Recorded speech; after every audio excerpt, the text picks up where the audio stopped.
Howdy y'all, welcome to another episode of the Dusty Old Deck Trail. That's just a video series where we take a deck, we break it down, and we talk about it. So today I've got the standard deck that I mostly play with. So I'd actually been away from Magic for quite some time now, but whenever they announced Foundations, I knew that it was time to play standard again. So with the release of Foundations, I looked into a few cards and then I just built a deck for it. So this is the first deck that I actually built and I've been playing with most frequently with, and I started building some new ones and we'll make a few episodes on that one. So this deck, it is Simic. It's also a blue-green. I know the last episode with that combo deck was also a Simic with a tiny splash of white, technically a Bant, but this deck, it's the exact same thing. It's a Simic with a tiny splash of white in it, so it is technically a Bant. Now, I'm not just a Simic player, I'm actually building another deck. It's totally different colors, but this is just the deck that I started with, and the last one was a combo deck, and that combo just happened to be in Simic, so blue-green. So, let's take a look at what I usually play with. And because this was kind of my first deck getting back into standard, it was kind of a no expenses spared kind of deck. Almost. So we'll talk about it. But so it is triple sleeved. I know, it's kind of a monstrosity. It's a bit tedious to play with sometimes, but it was kind of a significant investment for me, so I just wanted to protect it extra.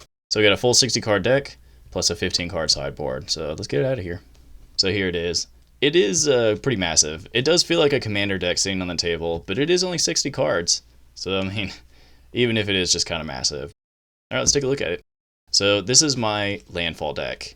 As soon as I saw this card, Mossborn Hydra, I knew I was going to build a deck around that new card, because it was so cool looking to me. It's not too bad.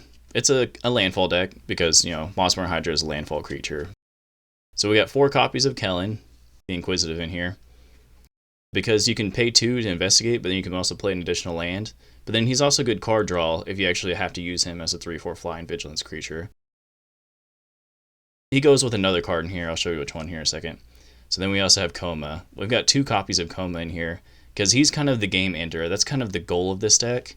The goal of the deck is to either hit him with a massive Mossborn Hydra, or if they keep destroying your Mossborn Hydras, then you're going to have to throw out a Koma and pretty much end the game with him.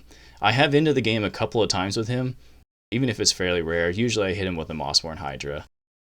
So that's kind of the goal, is to either end it with Koma or Mossborn Hydra. We've got 2 of those. We have 4 Insidious Funguses in here.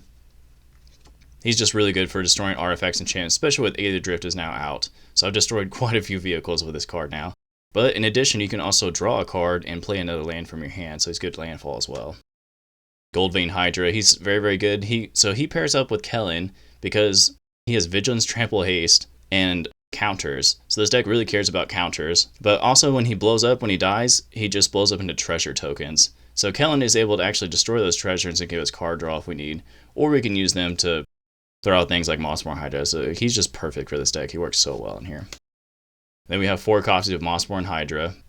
Trample, he enters a 1/1 counter on him, but whenever you play a land, you double the number of counters on him. So he just gets out of control so quickly if he's not immediately murdered, which is kind of the downfall of this deck, is if this creature gets blown up immediately, then, you know, you might be out of luck. But, so that's why we have, like, these cards, Spinners. I included 4 copies of Spinners. These are 3-drop 4/3 with reach, but whenever a non-token creature you control dies, you reveal cards into reveal a creature, and then you put it into your hand. So whenever we lose a creature like a Hydra, then we can basically replace it with another one immediately with Spinner. So he's been pretty handy. He's saved me a couple of times. So then we also have 3 battle glyphs. Choose a creature you control and a creature you don't control. If it entered, you put another counter on it, but then they fight. So yeah, he's great creature removal. So he's also perfect for like Goldvein Hydra, because we don't really care about Hydra as much. We just need the treasures out of him. So it's really good if we have like a 2/2 Hydra, then we just play this card as a 3/3. We trade with your opponent, and then he blows them to 3 treasures. So I've done that several times. So this is it's the perfect card for this deck. It works really well. Then we have 4 copies of Snakeskin Veil to protect our Hydras for removal, and it gives them an additional counter, which is awesome. So then we have 4 copies. This is the only white card in here. We have 4 copies of Shelter by Ghost, because my gosh, this card is so insane. It's so powerful. It's removal, it's lifelink, it gives ward 2 to protect our big creatures, and it gives an additional damage. It's so much stuff for 2, so I just had to include it. And because this is a landfall deck, we have a lot of search lands, so actually splashing white in here is no problem. I haven't had any issues with it, so we'll talk about that here in a second as well. So then we have one more set of spells. We have the Ordeal. So 2-drop whenever it attacks, you put a counter on it, but if it has 3 or more counters on it, you sack it, and then you search for 2 basic lands and put them out tapped. So this thing is perfect, because on Mossborn Hydra, he's just counters. This basically triggers first turn every time, and I get an additional 2 lands. Plus he gets an additional counter. So this card, it works very, very well on Goldvein Hydra as well. And because he is just counters, that you're going to hit that 3 counters pretty quickly to sacrifice it. So this card is perfect. It's so good in this deck. I'm really glad they brought this back for Landfall in Foundations. So let's take a look at our lands as well. So we have 4 Fabled Passages. They're just upgraded Evolving Wilds. Great for Landfall. We have 4 copies of Promising Veins. So I included Promising Veins in here over something like Evolving Wilds because it gives you mana immediately versus having to search immediately. Because if we don't have a Mossborn Hydra out, we don't want the additional landfall yet. We just need mana to play something like a Goldvein Hydra instead. So that's why I included this over that card. It's so much better. So we have 2 Hushwood Verges in here, specifically for Shelter by Ghosts. We need that white mana. So we have 2 of those, and we also have 1 Plains. We just need that white mana. So because we have 8 options to search for mana, I've always been able to search up this if I ever draw a Shelter by Ghost. So it just hasn't been a problem, so we just have 1 Plains in here. So then we also have 3 basic islands, and then we have 9 basic forests. So this deck, it is mostly green with the splash of blue for like Kellan, because we have so many Hydras and they're all green. So we mostly have green basic lands in here. So that's a total of 23 lands, which isn't too bad for this deck. So let's also take a look at our sideboard. We have 15 cards. So we have 4 negates, but this was before Aetherdrift came out. So I think Spell Pierce would actually be better to include the negates in here because it is only a 1-drop. So I think we'll include 4 Spell Pierces instead of 4 negates, but that's all we got for now. So I've got 4 Aetherizes in here. I actually did only have 3 of them in here originally, but because goblins have been picking up, I included the 4th one. So goblins are they're everywhere, so it's perfect for things like goblins. So then our deck, it only has 3 copies of this in here. So I included a 4th one in the sideboard for really creature-heavy decks. So this deck, it is kind of if you don't hit him with the massive Hydra and trample over every creature they have, then you're probably going to lose. So your Hydras are going to have to trample over everything. These are just kind of extra if something gets out of control, or for really early removal, basically for Heartfire Hero, is what this card I've mostly used it for, is just to trample over that stupid mouse so that my Hydras can get out of control. And so I did originally have Ghost Vacuums in here, but I found Scavenging Ooze actually works really well for a graveyard hate, basically. So this guy, he actually got pre-printed in Foundations, but I just have this older version of him. So yeah, you can exile a card from a graveyard, so he's just straight up graveyard hate. So then I also have 2 Inspiring Calls in here. So this card is great for draw power, and because we have like Hydras, they have so many counters on them, and it gives them indestructible until the end of turn. So it's just really great if you're playing a white deck and has Day of Judgments in it. I've had it save me a couple of times. So that's why I included 2 in the sideboard there. And so here's the price breakdown of this deck. Overall, it's not too bad, really. Whenever I first built it, it was 2 or 3 or 4 months ago now. The card prices were a little bit different. So for instance, I know like Goldvein Hydra, whenever I first bought my Goldvein Hydras, they were only like $7 or $8 or something like that, but now they're over $12, so, you know, the prices, they fluctuate. And this is also the price of all of the default cards that are non-foil. So I have borderless or extended art versions in this deck, but this is the price of just the base card with no special treatment or anything like that. So this deck, it was kind of like I didn't really worry about the value of each card. I just kind of traded for what I needed. But overall, it's still not outrageous. It's an alright price deck. And with this deck too, you won't find anything from the first rotation that's rotating out in the fall. Because it's March now, so we only have a few months left with these cards. So I just didn't want to use them in this deck at all because I was going to have to rotate them out in less than a year. So we don't have any like March of the Machine or Phyrexia all-as-one cards in this deck.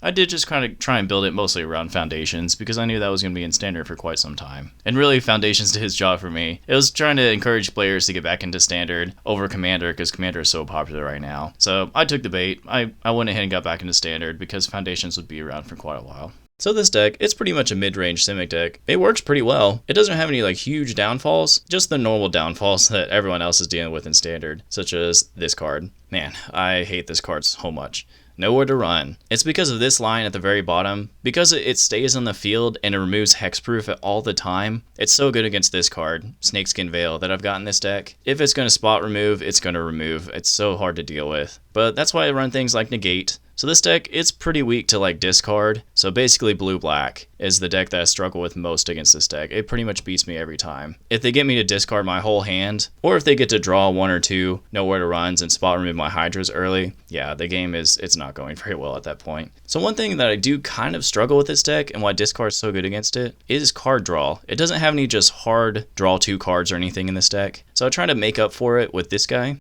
Kellan, and he works pretty well because whenever Goldvein Hydra explodes into treasures, you can just target a couple of those and destroy them and draw an additional card. So it works pretty well. I actually didn't originally have 4 copies. I did actually try these 2 cards, Loot the Explorer and Zimone the Paradox, because I thought they would both be great. Everyone's super hyped about Loot. But in this deck, in Standard, he's just too slow. I tried Loot for quite a while, but I had to find an alternative. He just didn't quite work like I had hoped. So he's more for Commander play, not really for Standard. So I had to take him out. So I did actually have a copy of Zimone in here for longer, and I only had 3 copies of Kellan, but I took Zimone out and replaced him with another Kellan because the success that I've had with Kellan is just so much greater than just hoping and praying that I draw 1 Zimone. So it's just more worth it to have 4 copies of Kellan in here over Zimone, because even if you have a Kellan out, you can still use his secondary adventure ability, which is mostly what I use him for anyway. So he's just a perfect card in here. So I've got 4 copies with no copies of Loot and no copies of Zimone anymore. The King of Counters, Bristly Bill. So I don't have this card in here, and I have not tried this card in this deck for one reason. He is so expensive. Why is he so much money? I don't know if he's good for Standard play or not, but at this point, I'm never going to find out because that card is just, it's insane. 4 copies of Bristly Bill is going to be more expensive than this entire deck. And I bought all borderless, textless lands for this deck. So he's just way too expensive for me. But if y'all build this deck and you have copies of Bristly Bill, I definitely recommend trying him, replacing some things, and seeing if he works. And let me know down in the comments below, because I would love to know if Bristly Bill would actually work in this deck or not. But for now, he is not in this deck, and he's gated by money.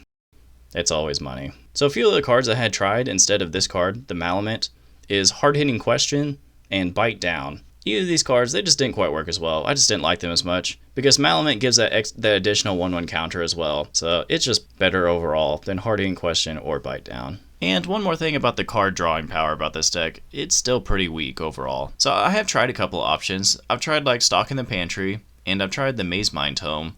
But both of these cards, I don't know, they just didn't quite work for me. They were too slow, or maybe it was just bad timing. They also took up a couple of slots in the deck that I didn't want to give up. So like the Ordeal or Shelter by Ghosts, both of these cards, they've had just such a massive impact whenever I use them. So sitting there waiting on Stock in the Pantry just didn't quite work for me. And then the Maze Mind Tome, it gave card draw, so it just didn't quite work for me. So you all should definitely let me know down in the comments, is there a better card draw option that would fit into this style of deck that maybe gave counters or something like that? There's just got to be something else that fits perfectly. I just haven't found it yet. I don't know. Help this old cowboy get the horseshoe on the horse, you know?